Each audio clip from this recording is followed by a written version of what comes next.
Olá, pessoal! Vamos para mais uma aula de aprendizagem de máquina, hoje falando sobre aprendizagem não supervisionada. Nessa aula, a gente vai começar dando um breve contexto sobre onde se encaixa a aprendizagem não supervisionada no que a gente viu antes. Depois vamos começar efetivamente falando de aprendizagem não supervisionada. Vamos falar de um algoritmo de agrupamento chamado caminhos. Vamos falar de estratégias de mistura de gaussianas, ou modelos de mistura de gaussianas, e como que a gente pode ajustar esses modelos através de maximização da expectativa. E por último, nós vamos ver um modelo bem interessante, biologicamente inspirado, chamado de mapa auto-organizado.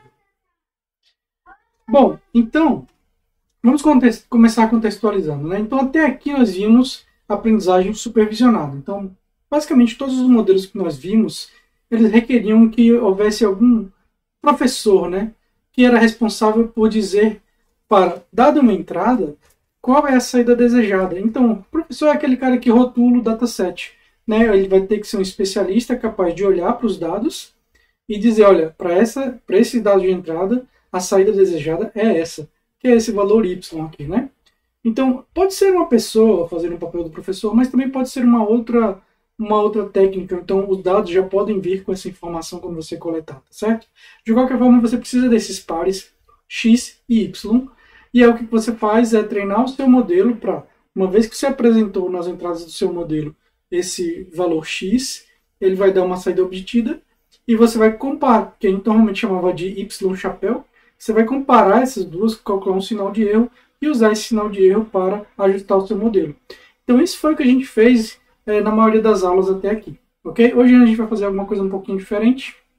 Então, na aprendizagem supervisionada, o objetivo não é aprender um mapeamento previamente definido, mas descobrir estruturas que estão presentes nos seus dados não rotulados, né? Então, você tem um conjunto de dados X, ok? Não tem os rótulos Y, e você sabe que tem estruturas nesses dados que você quer aprender, sabe que há padrões a serem detectados lá dentro, só que vocês não sabem exatamente quais são.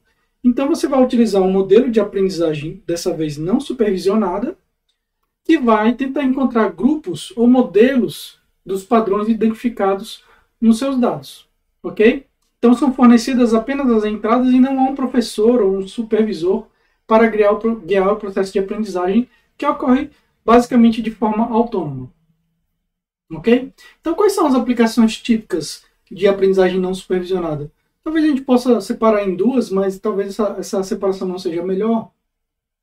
Mas duas tarefas mais típicas são agrupamento de dados, que a gente chama de clustering em inglês, eu vou usar essa nomenclatura de clustering aqui durante a aula, ok? Então, uma vez que você agrupa os dados, você pode encontrar padrões nos dados observados, ou seja, esse grupo aqui de padrões se organiza dessa forma e esse outro grupo tem essa outra característica. Criar modelos que descrevem ou sumarizam os dados encontrados através de protótipos. Então, uma vez que você encontrou esses grupos, você pode ter, no seu modelo, ele pode gerar um protótipo que representa todos os elementos daquele grupo ali, né? E aí você, olhando para aquele protótipo, você tem uma noção de que tipo de dados estão sendo representados naquele grupo, ok? Outro exemplo de aplicação típica é a estimação de densidade de dados, ou seja, você saber que regiões do espaço possíveis de valores de x são densamente povoadas e quais que são baixamente povoadas, né? Que você não tem muitas amostras ali ou até que você não tem nenhuma amostra, né? Então, estimar essa densidade de dados aí no seu espaço de entrada é também uma aplicação interessante, porque você pode, com isso, gerar dados na mesma distribuição dos dados observados. Então, uma vez que eu aprendi os padrões daqueles dados, eu posso gerar padrões novos, seguindo essa mesma distribuição que eu aprendi, e é como se eu fosse capaz de gerar dados novos ali, que pode ser interessante para algumas aplicações. Outra aplicação importante é a detecção de anomalias. Na detecção de anomalias, uma vez que você sabe quais são as regiões do espaço que são densamente populadas e quais que não são, se você tem um padrão novo, que você chega, um dado X de entrada novo, e ele cai numa região que não é densamente povoada, que na verdade é muito raro observar um padrão ali, então você pode dizer, olha, esse padrão parece ser uma anomalia, porque ele não se encaixa na distribuição que eu aprendi. Certo? Então são algumas aplicações típicas aí da aprendizagem não supervisionada. Ok, então vamos ver um exemplo prático aí de uso disso no mercado, né? Então aí a gente tem uma das maiores redes de varejo dos Estados Unidos, descobriu em seu gigantesco armazém de dados, ou repositório de dados, que a venda de fraldas descartáveis estava associada a cervejas. Ou seja, as pessoas que compravam fraldas descartáveis compravam também cervejas. E por que isso? Bom, não sei, né? Mas aí a suposição é que, em geral, os compradores eram homens que saíam à noite para comprar fraldas e aproveitavam para levar algumas latinhas para casa, né? Então, você vê, essa é algo que seria difícil de você supor e descobrir sozinho, né? E numa massa de dados enorme, você notar esse padrão, uma pessoa observar esses dados, uma massa de dados enorme, e identificar esse padrão seria muito difícil, né? Então, uma vez que esse padrão foi identificado, o que o mercado pode fazer, né? Os produtos foram postos lado a lado, resultado, a venda de fraldas e cervejas disparou. Então, um exemplo típico aí de como, uma vez que você entende a distribuição de dados, você pode utilizar essa distribuição a seu favor para entender melhor esse problema e aí saber como atuar de forma mais assertiva nele. Ok? Outro exemplo aí, outra rede varejista descobriu que a venda de colírios aumentava na véspera dos feriados. Por quê? Bom, um mistério. Talvez ninguém tenha descoberto ainda por quê, mas ela passou a preparar os seus estoques e promoções do produto com base nesse cenário, né? Então, quando tinha ali um cenário de feriado próximo, ele fazia promoções e colocava esse produto à vista para que as pessoas notassem e comprassem, né? Aumentando assim as vendas. Então, são alguns exemplos aí de aplicações típicas de aprendizagem não supervisionada. Ok, vamos ver mais alguns. Então, exemplo típico em mineração de dados. Quais produtos são comprados juntos? Que tipos de perfis dos meus clientes, né? Quais são os tipos de perfis comuns dos meus clientes? Dado o perfil encontrado de um cliente, quais os produtos que ele pode ter interesse? Como responder essas perguntas? Uma solução bem tipicamente empregada é o clustering, que é o agrupamento de dados. Como assim? Bom, uma vez que você tem o seu histórico de vendas e você agrupa vendas semelhantes, isso permite que você, quando um cliente compra um produto presente em um dado grupo, oferecer outro produto desse mesmo grupo. Então imagine aí na compra online, o cliente está pesquisando sobre um determinado produto, e aí você lá embaixo, no final ali da página, oferece outros produtos que são comprados juntos com aquele, né? Então o cliente pode se interessar e acabar levando também. Outro exemplo é agrupar clientes com interesses semelhantes. Por quê? Porque quando um cliente de um determinado grupo gosta de algum produto novo, que você não tem histórico de venda deles, você pode aproveitar e oferecer esse produto para outros clientes que estão no mesmo grupo desse cliente. Então você extrai um perfil dos seus clientes, aí você associa clientes a um determinado perfil, e uma vez que um cliente tem um determinado comportamento que tem esse perfil, você pega outros clientes que têm esse perfil também e tende a induzi-los a fazer o mesmo comportamento daquele cliente que você identificou previamente. Okay? Então, isso, por exemplo, isso aqui funciona se você tem dados históricos de produtos, mas se você tem um produto novo lá que ninguém comprou ainda, uma vez que o primeiro cliente compra, esse perfil se interessa. Né? Então, algumas aplicações típicas aí de mineração de dados usando clustering.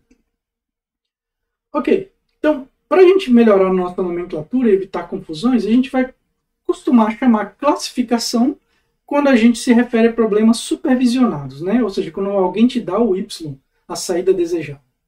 E aí a gente chama de classes, né? Essa saída desejada são conhecidas de antemão, certo? E por outro lado, quando você não tem esses dados de antemão e você precisa inferir eles a partir dos dados, então a gente pode chamar de categorização, ok? Então geralmente ela se refere a problemas não supervisionados e as categorias devem ser encontradas automaticamente ao explorar os dados. Ok, então vamos ver agora um exemplo, talvez o mais usado, né, assim, que é por ser simples e fácil de entender. Ele é um dos algoritmos de clustering mais usados, é o chamado K-means, ou traduzindo para português, K-médias. Ok? Então, basicamente, ele funciona da seguinte maneira. A entrada dele é um conjunto de dados que não precisa ter rótulo, tá?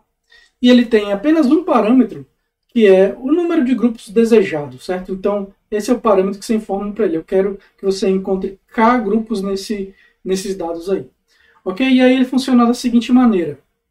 Bom, está aqui meu conjunto de dados. Primeira coisa que eu vou fazer é inicializar os meus grupos posicionando centroides, né? Então, se eu tenho 3 grupos, eu vou posicionar 3 centroides. Se eu tenho dois grupos, como nesse problema que parece ter, a minha intuição diz que há dois grupos aí, ok? Alguém pode discordar, talvez, porque no clustering as coisas não são tão óbvias assim, mas supondo que haja dois grupos aqui, a gente pode inicializar dois centroides, né? A gente pode inicializar esses centroides, que vai ser, digamos assim, os protótipos do nosso grupo, a gente pode inicializar aleatoriamente em qualquer posição do espaço, mas isso pode trazer um problema que talvez você inicialize eles muito longe dos dados. E aí isso vai só fazer o algoritmo ficar mais lento, tá? Então, um tipo de inicialização que é frequentemente utilizado no Camédias é simplesmente selecionar dados aleatoriamente. Então, eu peguei esse padrão aqui para ser um centroide, peguei esse padrão ali que estava em cima para ser um centroide, deixa eu marcar ele aqui, esse aqui, e peguei esse padrão aqui para ser o outro centroide. Isso foi escolhido aleatoriamente, poderia ser qualquer outros, inclusive nos mesmos clusters, tá? Não tem problema nenhum. Então você inicializou escolhendo dois centroides aleatoriamente dentre os seus dados, por exemplo, ok? E aí você vai entrar num processo iterativo que vai repetir duas etapas até a convergência do algoritmo, né? Até que os agrupamentos não mudem mais, certo? Então, primeiro é a associação, ok? Então, o que eu vou fazer? Eu vou pegar esse centroide aqui e vou ver o seguinte, olha, quais são os padrões que estão mais perto desse centroide do que de qualquer outro centroide. No caso aqui a gente só tem dois centroides, então esse e esse estão mais perto desse aqui, ok? E já todos os demais estão mais perto desse centroide aqui. E aí a gente faz essa associação naquele momento com a posição daqueles centroides, certo? Então esse é o passo que a gente chama de passo de associação, ok? Então só repetindo para ficar mais claro, associe cada padrão ao centroide mais próximo, usando a distância euclidiana para formar um grupo. Então note que nesse passo foram formados dois grupos, né? Esses três aqui formam um grupo, porque estão associados a esse centroide, e esses 5 aqui formam outro grupo, porque estão associados a esse centroide, ok?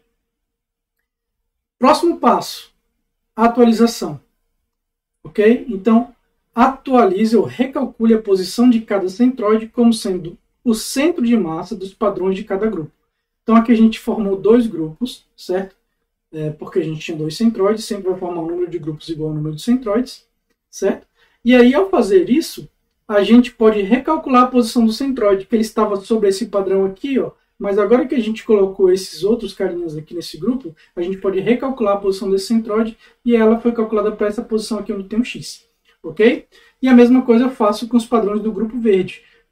Calculo a média deles, ok? E aí pego a média geométrica ali, o centro geométrico do grupo, né? E recalculo, e aí colocou aqui esse xzinho verde. Eu diria que ele ficaria mais aqui assim, tá? Isso é apenas uma ilustração que eu peguei de outro material. Eu diria que ele ficaria por aqui assim, tá? Mas enfim, esse aqui seria o centroide do grupo verde. Certo? E aí a gente faz o que agora?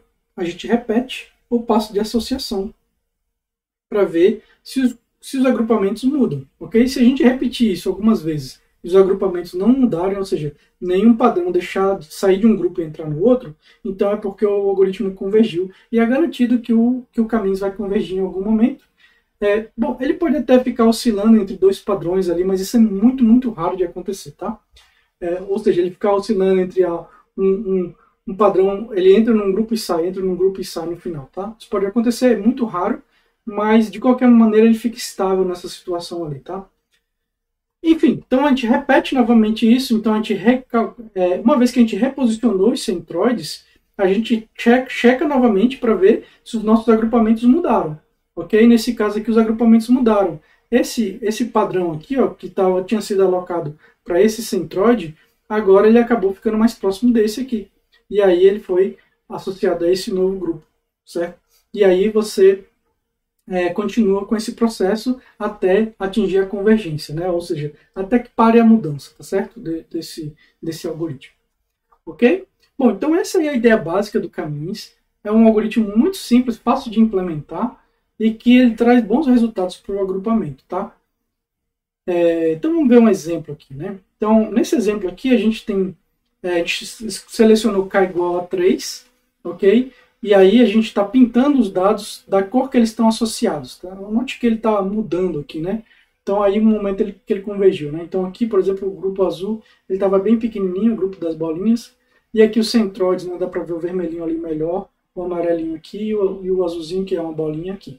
Ok? Então ele convergiu para essa situação aí e parou, né? E aí interessante é que esses centroides, eles se posicionam mais ou menos bem em relação aos padrões que ele agrupa, né? Ou seja, ele é um centroide porque ele está no centro do grupo, certo? No centro geométrico do grupo. Então, normalmente isso indica que ele é um bom representante daquele grupo, porque ele está numa posição central ali, né? Então, isso diz que ele pode ser visto como um protótipo do grupo. Então, se você tem aqui nesse padrão conjunto de clientes e você pega o perfil desse cliente central aqui, desse centroide, né, ele vai representar ali qual é o perfil médio dos seus clientes, né? Então, isso pode ser interessante porque ao analisar esse perfil médio você pode descobrir coisas interessantes, ok? Bom, mas o caminho não é assim perfeito, né? Ele tem vários detalhes importantes. Então, problemas. Escolher o K pode ser difícil, né? Então, se você tem uma massa de dados enorme, lá você talvez não tenha a menor ideia de que K você deve usar. E, então, nesse caso, você deve testar Ks diferentes, né? E rodar o algoritmo várias vezes com Ks diferentes para ver se o resultado começa a fazer sentido de alguma forma. E aí você vai avaliar isso usando algumas métricas que a gente vai discutir daqui a pouco, tá? Porém, em certas aplicações, o K é sabido já, né? Então a gente fala assim, olha, eu quero lidar com 4 perfis, eu quero dividir os meus clientes em 4 perfis, então se vire aí para dividir em 4 perfis, ok? Então algumas vezes a sua aplicação já te diz como é que você quer, em quantos grupos você quer separar os dados, né? Isso não quer dizer que a separação vai ser ótima, né? Mas às vezes o seu K já é dado. Outro problema é que a distância euclidiana ela pode não fazer sentido em muitos dados, principalmente quando eles têm alta dimensionalidade, né? Quanto maior a dimensão dos dados, a gente viu 2 exemplos aqui com dimensões bidimensionais, e aí a distância euclidiana faz todo sentido, mas para alguns dados essa distância não faz sentido. Então, por exemplo, se eu estiver tentando agrupar dados temporais, e eu tenho uma onda que é curtinha, e a mesma onda larga, assim, né, comprida, eu não vou conseguir usar a distância euclidiana para comparar pontos entre elas. Então eu tenho que usar outro tipo de distância, como por exemplo a distância Dynamic Time Warping, né? DTW. Ok? Se eu estou comparando imagens, não faz muito sentido também usar a distância euclidiana entre 2 imagens, tá certo? Tem que usar outra métrica de distância. Enfim, tem muitas dificuldades em se utilizar a distância euclidiana. A maldição da dimensionalidade, né? Ela é especialmente importante porque frequentemente os dados que nós temos são de alta dimensionalidade. Isso faz com que a distância, as métricas de distância em geral, né, mais especificamente a distância euclidiana, perca o sentido quando você aumenta muito a dimensionalidade dos dados. O que ocorre é que numa dimensão alta, todos os pontos parecem estar meio que equidistantes, ok? Mas quando a distância é muito alta, né, acima de 100, 200, 1000, 2000, isso já vai acontecendo. E aí, nesse caso, talvez tenha soluções é você utilizar métricas de distância adaptativas, né? Que possam se ajustar, ou seja, encontrar quais são as dimensões mais importantes e quais são as dimensões menos importantes para um dado agrupamento, né? E aí você consegue se ajustar, ou seja, você não precisa ter aquele mesmo peso para todas as dimensões, ela pode ajustar de forma adaptativa, ok? Outro problema, ele está sujeito a ficar preso em ótimos locais. Isso não acontece com tanta frequência, com caminhos, mas pode acontecer. Então, se você quer realmente ter o melhor resultado, é bom você executar o método várias vezes, inicializando os centroides de forma aleatória e diferente, ok? Então, cada vez que você roda de novo, você seleciona outros padrões para ser seu centroide, ou então você seleciona o centroide de outra forma, e aí você vai ter um resultado talvez um pouquinho diferente, e isso você vai perceber usando as métricas de avaliação que a gente vai falar daqui a pouco. A gente vai perceber que um resultado pode ser melhor do que o outro, tá? Então a gente vai ver que ele frequentemente consegue escapar dos ótimos locais. Então, se você rodar ele várias vezes, você com certeza vai achar um bom resultado, tá? Outro detalhe é que ele não funciona bem com dados que possuem outliers, tá? Então, dados que possuem outliers, como você está tirando uma média ali, então um padrão que está muito longe dos dados, ele pode deslocar muito o centroide e aí fazer com que a cobertura de outra região fique ruim, tá? Então, esse é um problema. Normalmente, antes de aplicar o K-média, você tem que fazer essa remoção de ruído ou de outliers, né? O que são outliers? São pontos que estão muito fora dos seus dados, né? Pontos que talvez tenham sido capturados incorretamente nos seus dados, ou que ele representa uma distribuição totalmente diferente daquela que você está tentando modelar, ok?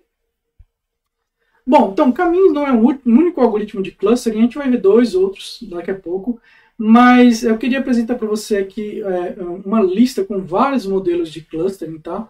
Então, tem muitas formas de clustering, não daria para a gente cobrir todos, mas o importante é você notar que cada um tem diferenças importantes, ou seja, clusterizar os dados não é uma coisa assim tão simples. As próprias pessoas, você pode pedir para pessoas clusterizarem dados e uma clusterizar de um jeito e outra clusterizar de outro, ok? Porque não há uma maneira assim tão óbvia e 100% correta, né? Mas, dentre todos, observe que alguns são muito bons em alguns tipos de padrões, como, por exemplo, DBScan, o Optics aqui, o Agglomerative também, ele clusteriza esses dados direitinho aqui, né? As regiões densas estão conectadas no mesmo cluster, né? Já aqui em outros exemplos ele não consegue, por exemplo, o Agglomerative Clustering mistura esses dois aqui, já o DBScan não mistura esses dois, né? Mas ele mistura esses aqui. Enfim, cada um tem suas características. Dentre esses, talvez eu possa destacar um muito famoso que é o Spectral Clustering. Ele é um algoritmo complexo, fortemente baseado em álgebra linear e aplicações com matrizes, né? E aí, nesses exemplos aqui todos, ele foi muito bem, tá certo? Então, é um algoritmo aí a se considerar se você precisar fazer um agrupamento muito sofisticado, ok? Bom, então, vamos ver como é que a gente pode avaliar algoritmos de clustering, né? Então, primeira coisa a gente notar que avaliar clustering não é simples. Não é tão simples quanto você avaliar outras tarefas de machine learning, né? Primeira coisa, qual é o agrupamento correto desses países aqui? Né? Então, eu te dou essa lista de países e peço para você agrupe. Então, posso perguntar para várias pessoas, pedir para agrupar esses países, e com certeza elas vão ter respostas diferentes. Por exemplo, alguém poderia olhar para essas bandeiras e agrupar dessa forma, falar assim, essas aqui tem azul, branco e vermelho, vão juntas, as outras não têm essas três cores, então elas ficam separadas. Um agrupamento válido, né? Segundo esse critério, tá certo? Mas pode haver outros critérios, como por exemplo, os países que são campeões da Copa da FIFA, né, e os que nunca ganharam a Copa da FIFA. Também é um critério válido, tá certo? Então, uma vez que o critério não está bem estabelecido de como você deve agrupar, o que é importante, o que é relevante, o que não é relevante, então fica um pouco difícil de você escolher qual é o melhor agrupamento, tá? Então, só para mostrar para vocês que essa tarefa ela pode ser bem complexa, tá? Bom, então, na prática, avaliar o desempenho de agrupamentos não é trivial, porque você especificar um agrupamento não é muito trivial, tá? Então, você, por exemplo, em aprendizagem supervisionada, como você já tem os rótulos, você simplesmente pode ver o quão próximo os rótulos que o seu modelo está dando são dos rótulos originais, dos rótulos verdadeiros, que a gente chama de ground truth, né? Aqui a gente talvez não tenha isso, então fica difícil trabalhar. Diferentes métricas vão avaliar a qualidade do agrupamento sob diferentes pontos de vista. E aí por isso que não tem só uma métrica boa, né, para clustering. Ou não tem aquela métrica que é muito frequentemente utilizada. Frequentemente você vê alguns artigos trabalhando com uma métrica e outros trabalhando com outra, né? Então isso é muito normal em clustering. Então, as métricas de avaliação de clustering elas se dividem em dois grupos. As internas e as externas. Ok? A diferença é porque as externas requerem o conhecimento do ground truth.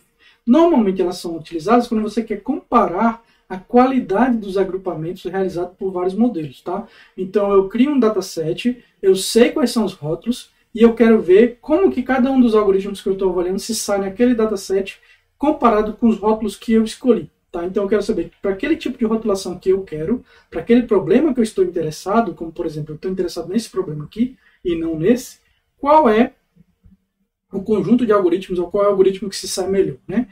Então, nesse caso, cada padrão é associado a um rótulo que é o índice do seu grupo encontrado pelo método que a gente chama de chapéu, ou seja, essa é a saída do agrupamento, né? Ou seja, esse padrão aqui está associado a esse centroide e aí todos os padrões que estão associados a esse centroide recebem o mesmo rótulo y chapéu, ok?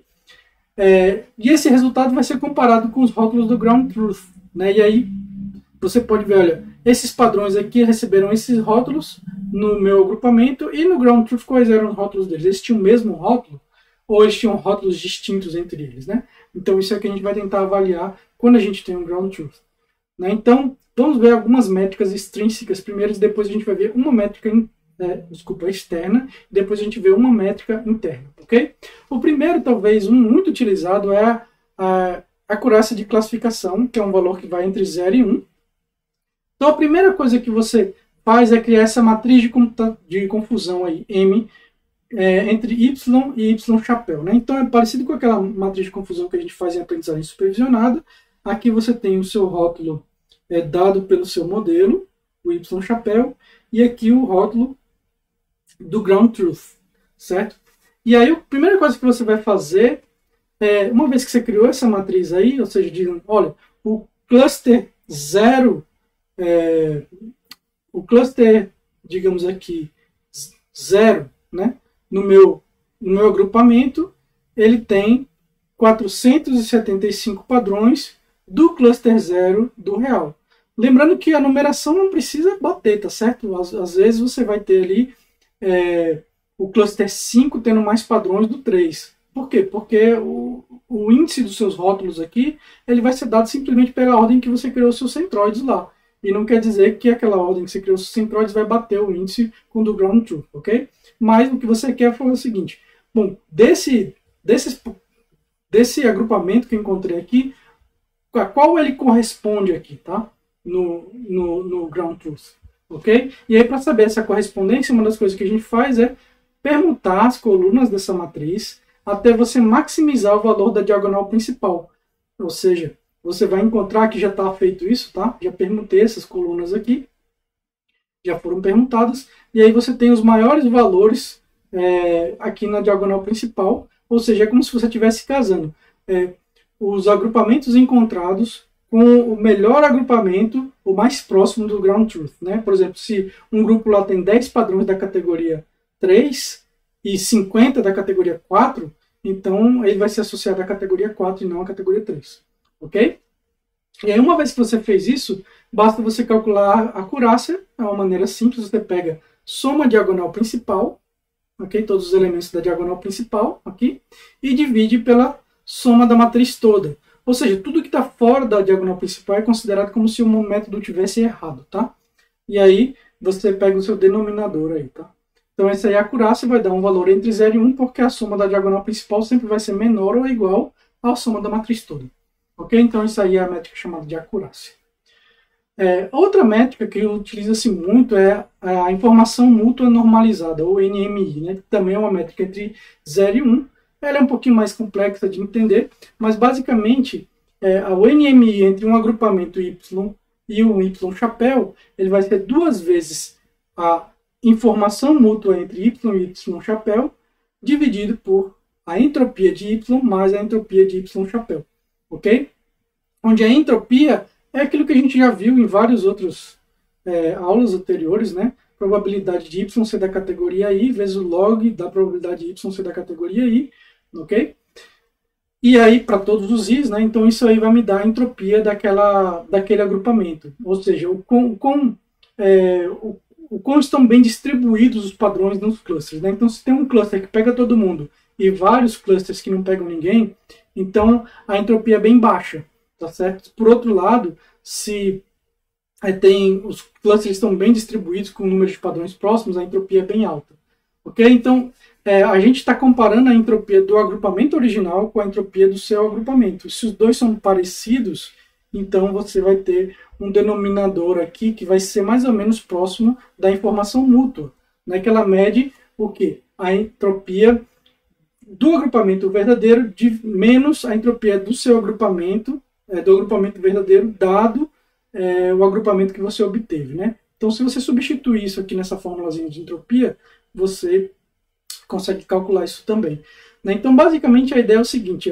o quanto os dois têm em comum dividido por toda a variabilidade que é observada nos dois, tá? Então, essa medida, essa métrica aqui, ela vai fazer com que, por exemplo, se eu criei muitos grupos, muito mais grupos do que o meu agrupamento original, então eu vou ter um desbalanceamento aqui que vai jogar esse valor para baixo, tá? Então eu vou ter um valor em cima que é muito diferente do de baixo, ok? E aí você vai penalizar agrupamentos com muitos dados, né? Então, diferentemente da acurácia, a entropia penaliza resultados que produzem muito mais clusters do que existem no ground truth. Né? Por quê? Porque se você sobredividir, quanto mais você sobredivide os dados, maior a acurácia tende a crescer, tá? Mais a acurácia tende a ser. E aí isso faz com que você tenha realmente uma medida de acurácia meio irreal, porque você dividiu em grupos demais. Okay? Então, por exemplo, se eu dividir em todos os padrões, colocar num grupo diferente, a minha acurácia vai dar altíssimo. Mas o meu grupamento ele é muito ruim na prática. E o NMI vai detectar isso, tá? Bom, outra métrica que se utiliza muito é a pureza, né? Também é um valor entre 0 e 1. E a ideia é que cada cluster é atribuído à classe que é mais frequente no cluster, como se fosse aquela jogada que a gente fez na matriz de confusão. E em seguida, a precisão dessa atribuição é medida contando-se o número de padrões da classe majoritária em cada cluster e dividido pelo total N. Ok? Então, aqui a pureza ela vai ser aqui, por exemplo. Né? Então, nessa categoria aqui de cima, nesse grupinho, eu tenho 3 aí, vamos chamar de hashtags, né? E 2x. Ok? Então, o mais frequente aqui é o 3. Então, eu coloco um 3 aqui. Aqui o mais frequente é a bolinha, e tem quadro, eu coloco um 4 aqui. E aqui o mais frequente é o x, e tem 5 padrões, então eu coloco 5 aqui. E depois eu divido pelo total, tá? Então isso dá 0,71. Então a pureza, ela vai medir o quão puros são os meus clusters aqui, ok? Ou seja, se os meus clusters não estão contaminados com amostras de agrupamentos diferentes, nenhum cluster, então a pureza vai dar 1. Porém, se está tudo muito misturado, ela vai dar uma pureza bem baixa. Tá? Então, essa é a ideia da pureza. E assim como a acurácia, ela tende a aumentar com o aumento de clusters. Ou seja, quanto mais você divide os seus dados, mais fácil é você achar clusters puros. Né? Então, a pureza tem esse problema também. Ela deve ser encarada com um número fixo de clusters. Então, se o método A produz 10 clusters e o método B produz 50 clusters, é natural que o B tenha mais pureza. Okay? Então, você deve compará-las com uma quantidade igual de clusters. Ok, e aí vamos finalmente ver uma métrica interna, que é a silhueta, uma das muito utilizadas das métricas internas, né? Tem outros aí, mas talvez seja mais frequente que eu vejo ser mais frequentemente utilizada. Então a ideia é essa fórmula aqui, B menos A sobre max de A e B. Né? Então o que é o A? É a distância média intra-cluster, ou seja, a distância média entre cada ponto dentro de um cluster. Então, por exemplo, aqui, ó, eu pego cada pontinho aqui, calculo a distância média dele para os outros, ok? Tiro essa média. Pego esse carinha aqui, calculo a distância dele para todos os outros do mesmo cluster, tiro essa média e tiro as médias, né? Então, isso vai me dar o meu valor A, ok? E o valor B é a distância média entre os clusters, ou seja, a distância média entre todos os clusters. Eu pego aqui qual é o ponto médio desse cluster e qual é a distância dele para todos os demais clusters, né? E aí, ao fazer isso, eu vou ver o quão esses clusters estão agregados entre si, ou eles estão espalhados, né? E os dados de um determinado cluster, eles estão juntinhos ali, né? Eles estão aglomerados juntos ou eles estão misturados, né? Então, a silhueta ela vai ter um valor aí entre menos 1 e mais 1, né? Então, onde mais 1 indica que os clusters estão bem separados uns dos outros, como nesse exemplo aqui, né? E menos 1 indica que os clusters estão muito misturados, como nesse exemplo aqui. Aqui tem um amarelo, né, que tá bem direitinho, mas aqui ele dividiu em 2 esse cara aqui, né? Então aqui não vai dar uma métrica de silhueta muito boa, porque esses dois clusters aqui, o vermelho e o preto, estão muito pertinhos um do outro, ok? Bom, então é essa a ideia das métricas de avaliação de clustering, ok? Então vamos ver outro método que a gente pode utilizar para clustering também, mas baseado em estimação de densidades de dados, né? Então, dado um conjunto de padrões vindo de múltiplas distribuições que a gente não sabe, né? Como descobrir se o novo padrão pertence ou não a essa distribuição original e ser capaz, por exemplo, de detectar anomalias. Por exemplo, dado esse padrão aqui, que a gente está vendo aí, será que ele pertence a essa distribuição ou não? E aí aqui parece ser uma distribuição gaussiana, né? E esse padrão aqui, ele tá aí, não está muito distante do centro dessa distribuição, também não está muito distante dessa. Então, ele parece ser que é um padrão dessa distribuição. Já esse cara aqui, ó, ele está no meio entre todas as distribuições. Então, se eu olhasse só a projeção dos dados no eixo X aqui, ele pareceria que está no meio da distribuição, então pareceria um padrão normal. Se eu olhasse só a projeção desses caras no eixo Y, ele também pareceria que está dentro da distribuição, ele está bem no meio ali. Então, parecia ser um padrão comum. Só que na prática, o que acontece é que eu observo que essa região de dados aqui no meio, essa região, ela não é muito frequentemente populada, né? Porque ela está longe de todos os centroides aqui, né? De todos os centros das distribuições. Então é uma região pouco populada. Então o padrão aqui possivelmente é uma anomalia, é alguma coisa que foge da distribuição original, né? Então como descobrir, como comparar esses padrões aí, né? Então uma ideia, modelar a distribuição dos dados de forma probabilística e estimar a probabilidade do ponto x, ou seja, estimar o p de x. Né? Então, se eu calcular o p de x para esse cara aqui, provavelmente essa distribuição vai me dar um p de x bem alto para ele, né? Porque ele não está muito distante ali do centro, ele está aqui dentro dos meus contornos, das minhas linhas de contorno. Tá? Por outro lado, esse carinha aqui, ele está distante de todas, ele provavelmente vai ter um p de x baixo, né? Então, o dado é considerado uma anomalia. Então, essa é uma ideia interessante para resolver esse tipo de problema. Só que não é tão simples de implementar. Tá? Então, vamos ver como é que a gente pode fazer isso utilizando a estimação de densidades. Então, o problema é que, dado um conjunto de padrões vindo de múltiplas distribuições, como descobrir quais são as distribuições originais, né? Ok? Então, eu não sei, eu não tenho, o problema aqui é que eu não tenho uma distribuição em nenhum livro. Você pode procurar todas as distribuições, você não vai ter nenhuma distribuição que tenha esse formato aqui. Não é nenhuma distribuição única, ela faz isso, né? Então, a ideia é assumir que os dados provêm de uma mistura de gaussianas, né? Então, a distribuição gaussiana é uma das mais frequentemente observadas em dados e elas se compõem bem umas com as outras, né?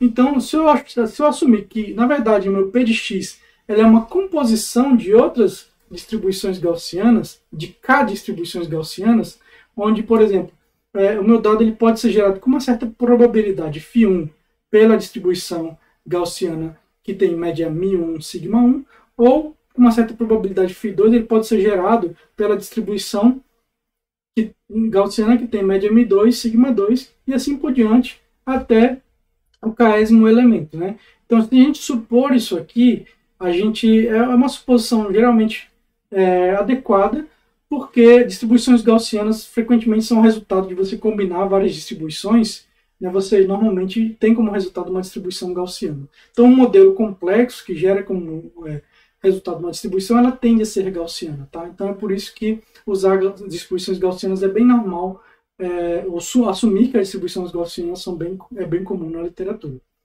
Ok? Então, o que a gente vai usar para tentar encontrar essas distribuições é um algoritmo chamado de maximização da expectativa, ou em inglês o EM, Expectation Maximization. Né?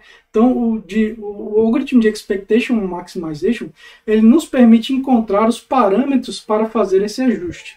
Né? Então, a primeira coisa é que a gente precisa supor esse K aqui também, tá? Assim como no K-médias lá, a gente vai supor quantas distribuições a gente está combinando. A vantagem desse método é que se tiver alguma distribuição ali que não está colaborando em nada, ele pode colocar uma probabilidade muito baixa para ela e meio que eliminar essa distribuição ali. Né? Então é possível ele fazer isso. Lá no K-médias, todos os padrões vão ser agrupados em alguns dos carinhos, né? Dos centroides. Então, indica a primeira coisa que a gente supõe é essa variável latente aqui, né? Zi, que ela indica qual dos K agrupamentos, ou qual dos K processos gaussianos, ou clusters, gerou uma dada amostra xi. Né? Então, eu vou ter um Z para cada I. Esse Z é desconhecido, ok? Ele é um Z oculto, que a gente chama, ou latente, por isso que a gente chama de latente. Ok? Latente significa oculto, está desconhecido. E aí a gente assume que esse ZI é dado por uma distribuição binomial, ok? Certo? Então, é uma distribuição binomial aí, onde vai gerar um valor aí de 1 a k. Tá certo? Para cada ZI, você vai gerar um valor de 1 a k com probabilidade φ aí, né? De ser aquele valor, aquele késimo valor. Então, esses φs aí, né? Esses valores aqui, ele na verdade ele é um valor, ele é um valor aí para cada uma das distribuições. ZI vai de 1 a k, né? O valor que o Z assume vai de 1 a k. Então você vai ter aí k φs desse, né? Onde cada φ dele é um valor que tem que ser maior do que zero, maior ou igual a zero, porque ele representa uma probabilidade. E a soma deles tem que ser 1, porque um dado padrão tem que pertencer obrigatoriamente a algum desses números aí de 1 a k, então eu tenho que ter a soma das probabilidades como sendo igual a 1, tá? Ok, então uma vez que a gente fez essas suposições aqui, certo? Então a gente pode dizer que a probabilidade conjunta de xi e zi é dada por probabilidade xi e zi pelo teorema de Bayes, xi dado zi vezes p de zi, ok? Então, pela probabilidade conjunta aqui, né? Então, isso aqui é interessante, porque, basicamente, qual é a probabilidade de observar xi e zi, né? É isso que está dizendo aqui. Ela é a probabilidade de xi, dado que aconteceu zi, vezes a probabilidade de acontecer zi, né? Então, essa é a definição.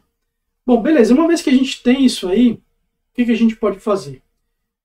Primeira coisa, se a gente supõe que já tem os valores aí, ou seja, se para cada x eu já sei qual é a distribuição a qual ele está associado de 1 a k, ou seja, o x1 ele está associado na minha distribuição 10, o x2 está associado na minha distribuição 5, e assim por diante, né? Onde esses valores 1, 10, 5 que eu estou falando vão de 1 a k, ok? Ou seja, basicamente sabemos quais padrões são da mesma distribuição, então se eu pegar todos os padrões de uma mesma distribuição, é fácil eu estimar essa distribuição, correto?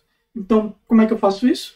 Basta maximizar a log verossimilhança, ok? Então, se você pegar aqui minha log verossimilhança, né, como a gente fez aí algumas aulas atrás, vai ser os parâmetros que eu quero otimizar são os φs, que vão me dizer qual é a probabilidade de eu gerar cada um das categorias, o mi e o sigma, que é quais são as médias e as matrizes de covariâncias de cada uma das distribuições, ok? Então isso aí basicamente vai ser o somatório dos logs de p de xi parametrizado por φ, mi e sigma, ok? E aí aplicando aquilo que a gente viu no slide anterior, eu posso trocar isso aqui por isso aqui, ok?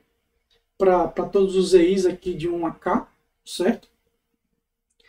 E aí, enfim, uma vez que eu tenho essa definição aqui, como é que eu resolvo? A gente já viu algum tempo atrás algo muito semelhante em análise discriminante gaussiana, porém, no caso, a gente conhecia os y lá, né? Então era p de x dado y, porque a gente conhecia os y, era um problema supervisionado, agora os z's a gente não conhece, ok? Mas se a gente supõe que conhece os z's, então é fácil resolver esse problema da mesma forma que a gente resolveu lá. A gente pega isso aqui, a gente quer qual é o máximo, né? Qual é o valor dos parâmetros que maximizam essas probabilidades, ou log delas, que é a mesma coisa, né? E aí, como é que a gente encontra esse máximo aqui? Basta tirar a derivada, igualar a zero e resolver essa equação.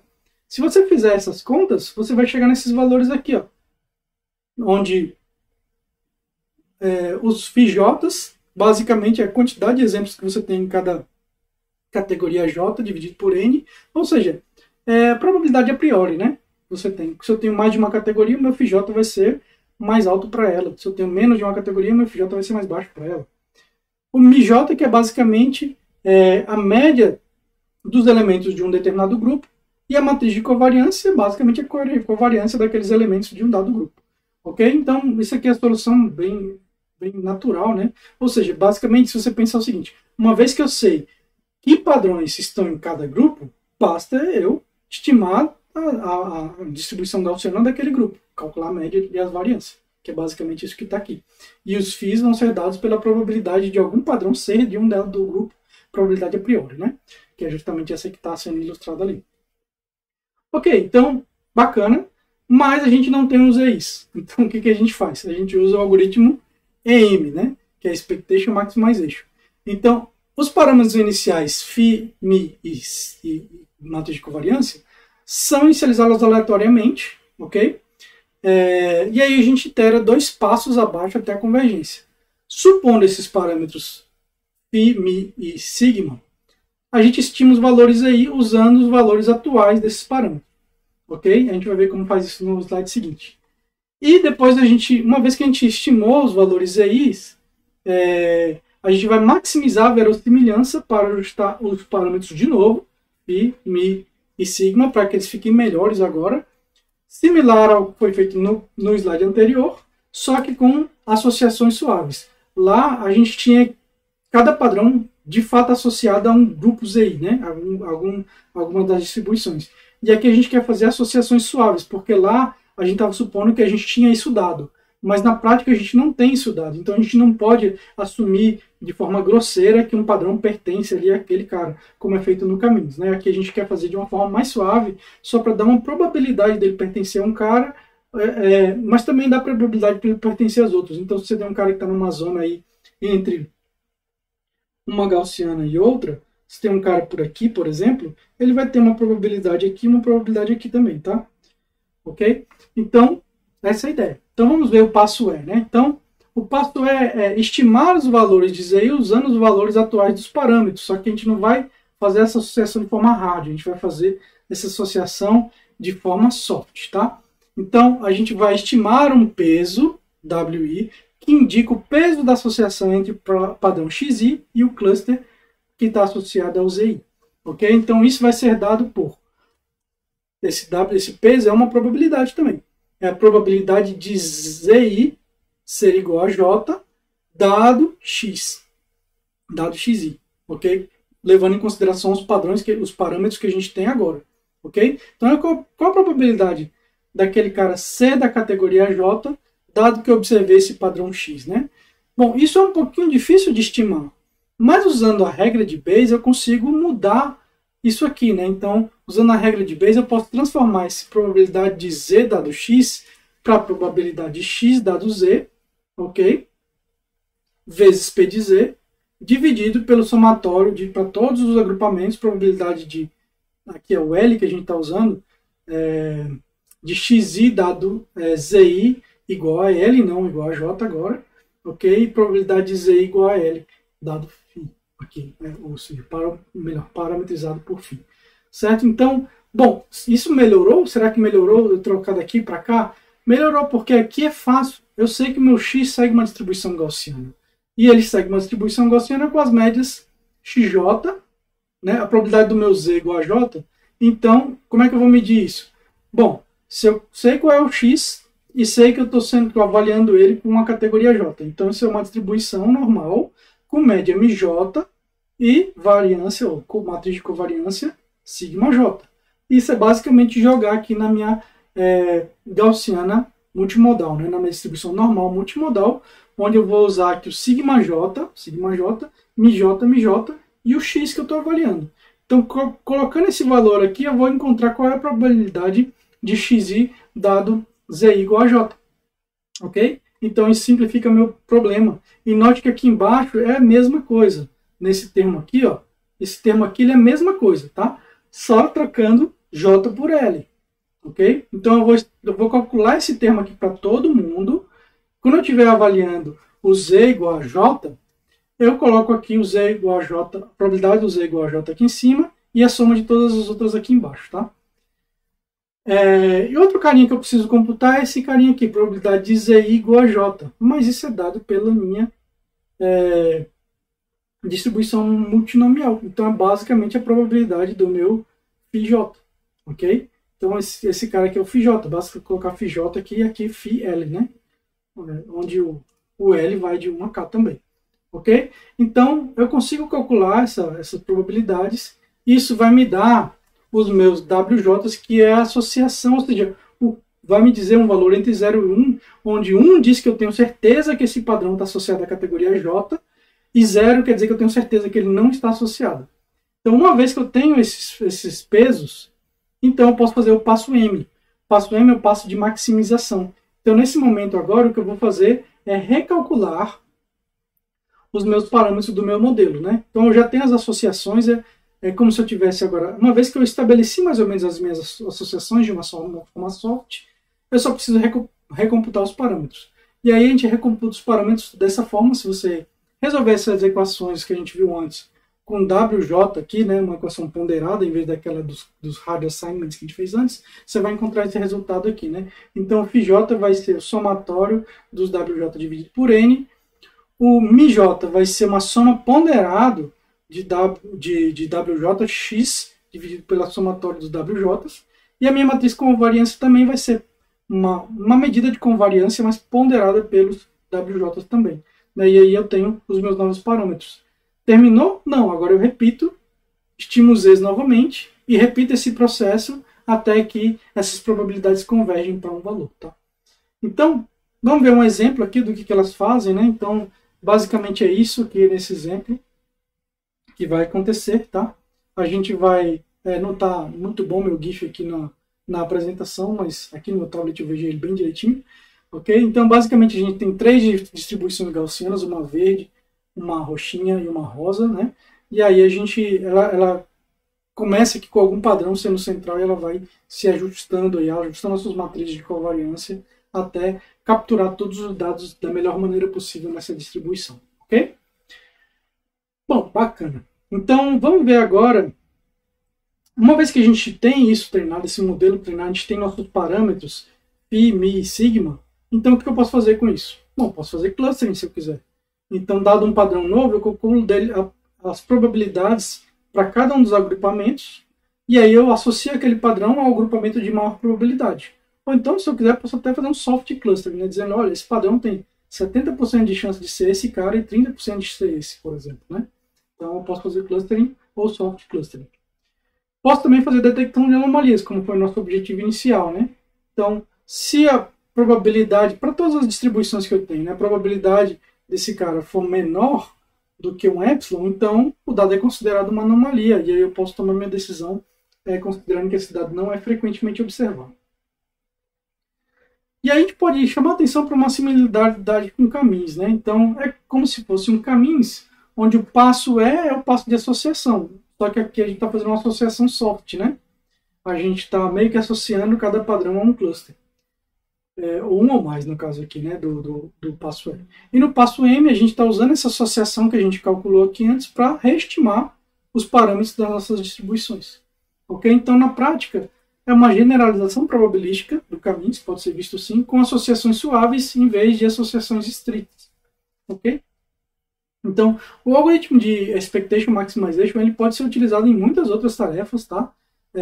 Para vários outros tipos de problemas, e ele normalmente funciona nesses moldes, mas tem provas mais formais de como é que ele funciona e como é que ele pode ser aplicado a outros problemas que a gente não vai cobrir aqui nesse curso.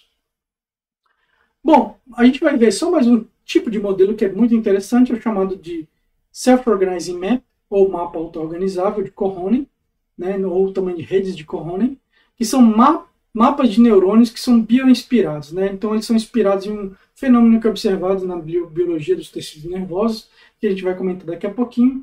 Então, basicamente, ele simula 3 fenômenos, que é a da competição, da adaptação e da cooperação.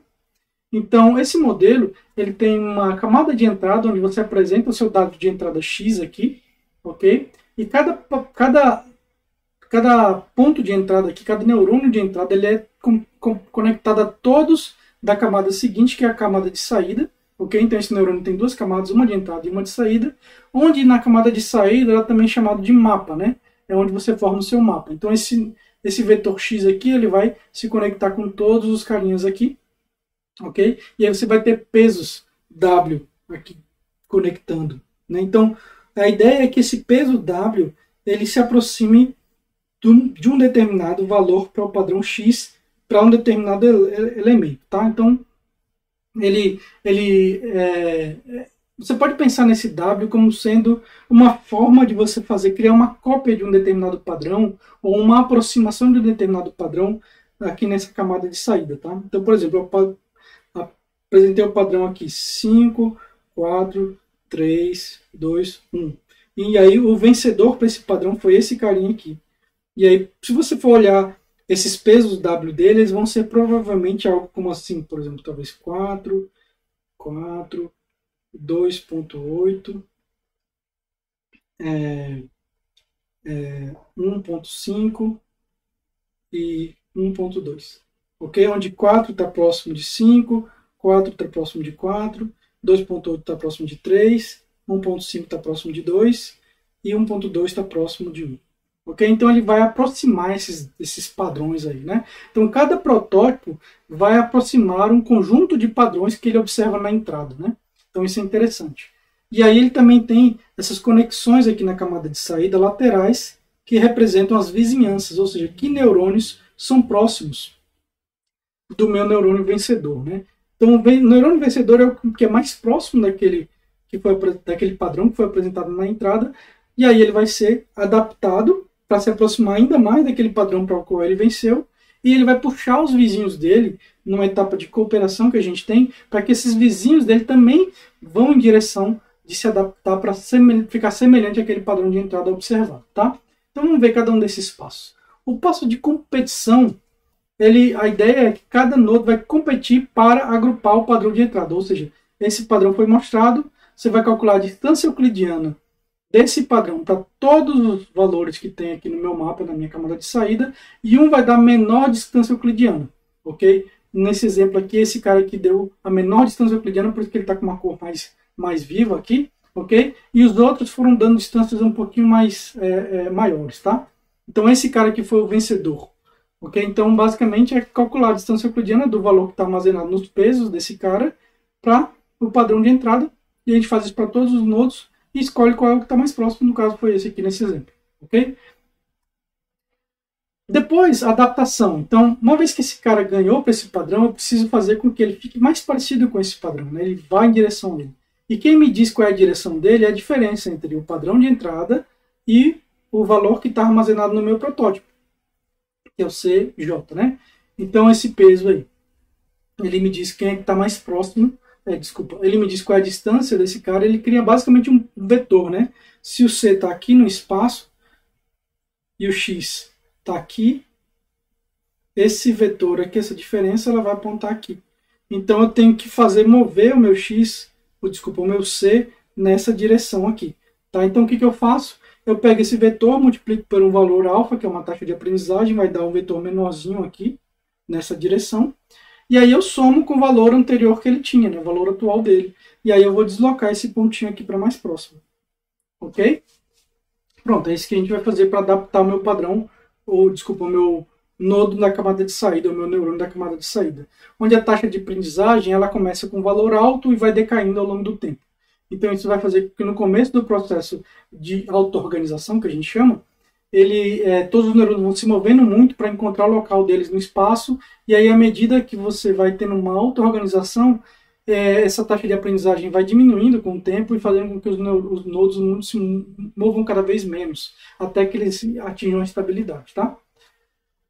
O segundo passo é o de cooperação. Então, uma vez que eu já atualizei o meu nodo vencedor, eu vou atualizar os vizinhos, também ajustados na direção daquele padrão, né?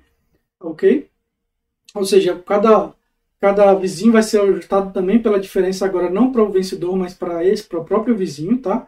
Multiplicado pelo alfa, mas também por um H aqui, né? Pela taxa de aprendizagem, mas também por uma taxa de vizinhança aqui, né? Então essa função H, ela é um valor maior com quanto mais próximo o meu vizinho está, né? Então ela é, digamos assim, ela é 1 para o vencedor, e para cada nodo que eu vou distanciando do vencedor, ela vai diminuindo de forma exponencial, né? Então vai ser uma coisa assim, por exemplo, como se fosse uma espécie de gaussiana, onde o nodo vencedor está aqui no meio e os demais nodos estão para cá, tá?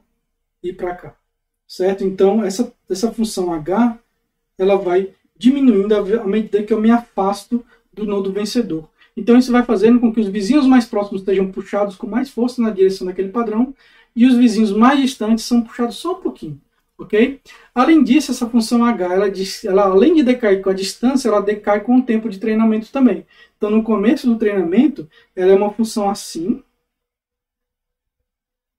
e aí no final do treinamento ela é uma função que praticamente só atinge o vencedor e não muda nenhum vizinho dele, tá? Então, é basicamente essa a ideia aí da cooperação. Certo? Bom, então, esse é o mapa auto-organizável de Cohn.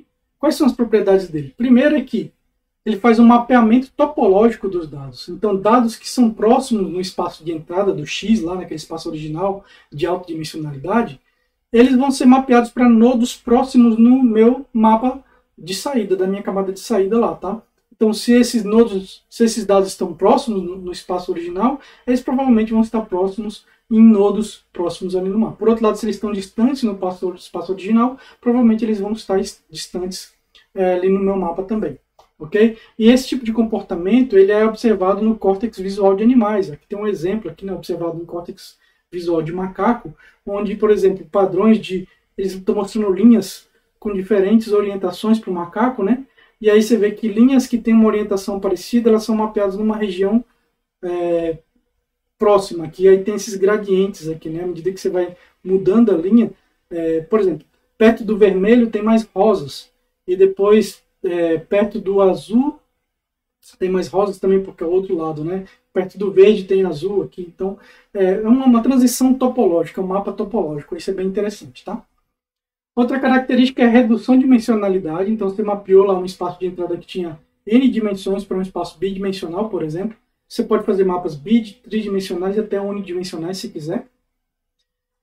Aloca mais nodes em regiões do espaço com maior densidade de dados. Topologia fixa é predeterminada, né? Então você determina, eu vou querer uma vizinhança 2x2 em grade com esse tipo de conexão, ou então eu vou querer uma unidimensional, onde cada nodo se conecta com 2 vizinhos apenas, formando uma linha, né?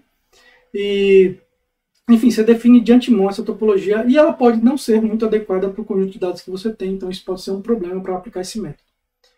Outro detalhe importante é que a distância euclidiana pode não ser adequada, principalmente se os seus dados de entrada são de alta dimensionalidade ou se eles têm alguma forma para a qual a distância euclidiana não é a melhor, tá? Ou então alguns exemplos aí de um mapa auto-organizável se ajustando. Observe aqui essa região muito densa, como ele coloca muitos padrões lá, e ele acaba cobrindo todas as regiões, e que a vizinhança funcionando aqui, e a organização topológica funcionando muito bem também, né? Então esse é só um exemplo, tá? Aplicações, quantização vetorial. Então, note que você está representando esses mesmos dados com muito menos informação, né? Ele só representa os centroides, e cada centroide está representando um grupinho aqui, tá?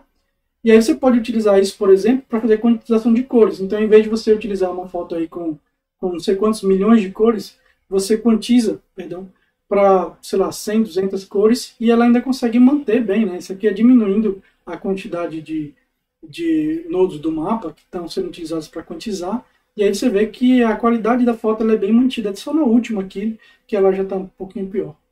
Outro exemplo, o agrupamento topológico de imagens, né? Então aqui ele criou um mapa topológico bidimensional, onde imagens semelhantes estão mapeadas em regiões semelhantes. Então, se você olhar, tem uma região aqui que tem faces, tem uma região aqui que tem flores, né? E flor tem uma conexão com face, né? Tem aquela coisinha redonda e tal. Então, enfim. E assim por diante, tá? Esse mapeamento ele é feito de forma topológica, onde elementos semelhantes são mapeados de forma próxima no mapa. Uma aplicação bem interessante aí para visualização de dados, tá? Ok, então era isso que eu tinha para falar para vocês. Vamos só fazer um breve resumo para encerrar. Então hoje vimos aplicações de aprendizagem não supervisionada e como ela se diferencia de aprendizagem supervisionada. Vimos também um algoritmo de agrupamento, que é o CAMINS. Vimos modelos de mistura de gaussianos e como que ele pode ser ajustado através da maximização da expectativa. E por último, vimos um modelo dos mapas auto-organizáveis que apresenta propriedades interessantes que são biologicamente inspiradas. Bom, então era isso que eu tinha para falar para vocês na aula de hoje. Espero que vocês tenham gostado e mais dúvidas a gente conversa na aula presencial. Até a próxima.